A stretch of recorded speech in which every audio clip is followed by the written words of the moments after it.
Perfect, you don't make mistakes.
And finally, the gummy fish.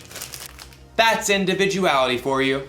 Individuality is discovering who you're meant to be so you can make a difference. Here's one thing I've discovered about myself. I have a very special gift. I'm kind of an expert at finding the perfect candy combinations. For instance, everyone knows that chocolate and peanut butter goes well together. But did you know that sour worms and cherry starburst together will make your head spin? But my most favorite combination is the one I'm working on right now. I start with sour candy. Oh, I love it so much. But too much sour can be a bad thing. So, to balance it out, chocolate covered raisins. They take some of the punch out of the sour. And plus, they used to be grapes, so healthy. Then, the gummy fish. Of course, these are key because they stick to your teeth, so you know you'll be tasting them for at least another hour.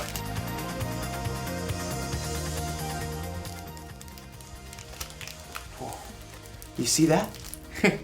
I used my gift of candy combining to really make a difference in my life. Now I have all these perfect little bags that I can enjoy for weeks to come.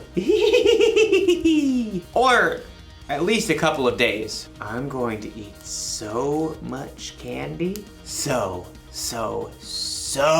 much candy.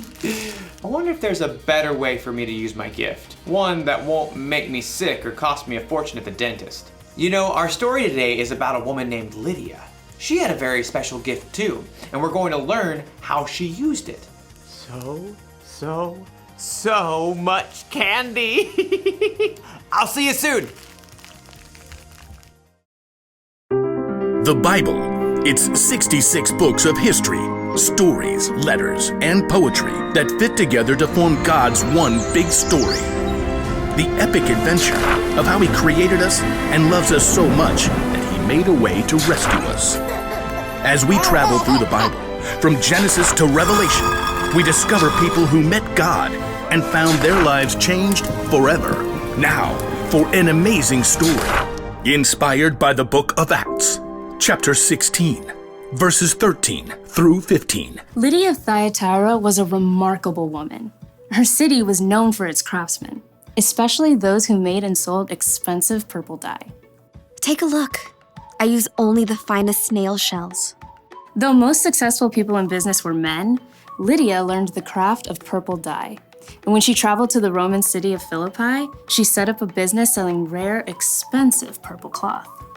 Please note, we have lilac, plum, iris, lavender, and grape fabric laid out. And over here you'll find amethyst, eggplant, and orchid. Lydia had likely been raised to believe in many false gods, but in her heart, she knew there was something more. The Jewish people believe in just one God. What if they're right? The city of Philippi had laws against bringing any unknown religion into the city. But Lydia would meet outside the city gates on the riverbank with a group of women who believed in the one true God. Love the Lord your God with all your heart and with all your soul. Love Him with all your strength. Lydia and the other women had never heard of Jesus.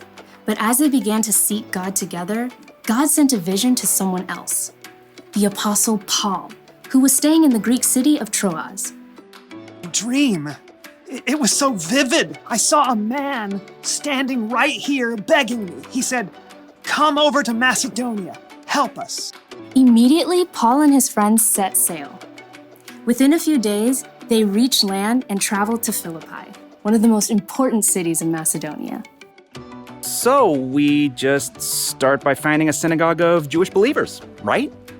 I don't think there is a synagogue here.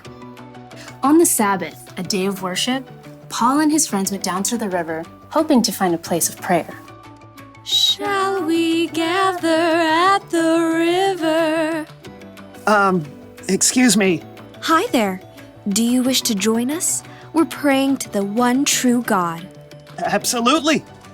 There, by the river, Paul told the story of Jesus and how anyone who chose to follow Jesus could have a relationship with God that lasts forever. But This is amazing. This changes everything. The Lord opened Lydia's heart to believe every word of Paul's message. I wish to be baptized. At once. Not only was Lydia baptized, but she immediately shared the good news with her family and everyone who lived and worked in her home. And they too were baptized. Lydia gathered Paul and his friends. Do you consider me a believer in the Lord? If you do, come and stay at my house. We would be honored. As a successful businesswoman, Lydia's house was likely large and beautiful. We must meet here from now on. Lydia did not hesitate to give everything she had to the believers in the brand new church. And when Paul and Silas were later thrown in prison and then released, they immediately returned to Lydia's home to rest and prepare before they left the city. You must be brave. Of course we will. Don't forget to write. Later, Paul did write a letter to Lydia and others in the church of Philippi, and he remembered his time spent in Lydia's home and the church there with great joy. I thank my God every time I remember you. In all my prayers for all of you, I always pray with joy. I'm happy because you have joined me in spreading the good news. God began a good work in you, and I am sure that he will carry it on until it is completed. In everything she did, Lydia continued to use her gifts to help others.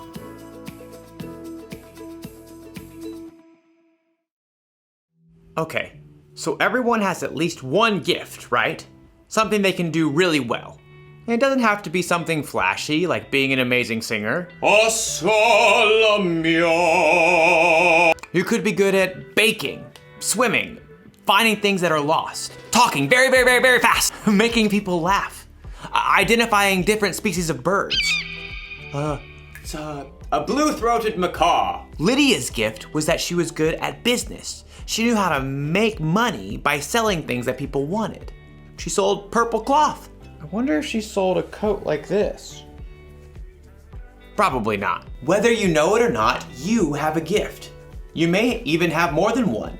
But what your gifts are isn't as important as how you use them. Lydia used the money she made in her business to provide a place to stay for the Apostle Paul and his friends. She used her gifts to help others. And Jesus was constantly teaching people, healing people, and loving people. He used his gifts to help others too. That's what we should do. When we're good at something, we shouldn't just use it to help ourselves or to make ourselves look good. God gave us our gifts, and we should share them with other people. That's the one thing to remember today. Use your gifts to help others. So I think I'm gonna share these bags of candy instead of keeping them all to myself. And not only that, I bet I can use my gift to help other people find their favorite candy combinations. I could go into business like Lydia. Whew. This idea is making my head spin. I'll see you next time. Now, what candy goes well with Chick-a-Sticks?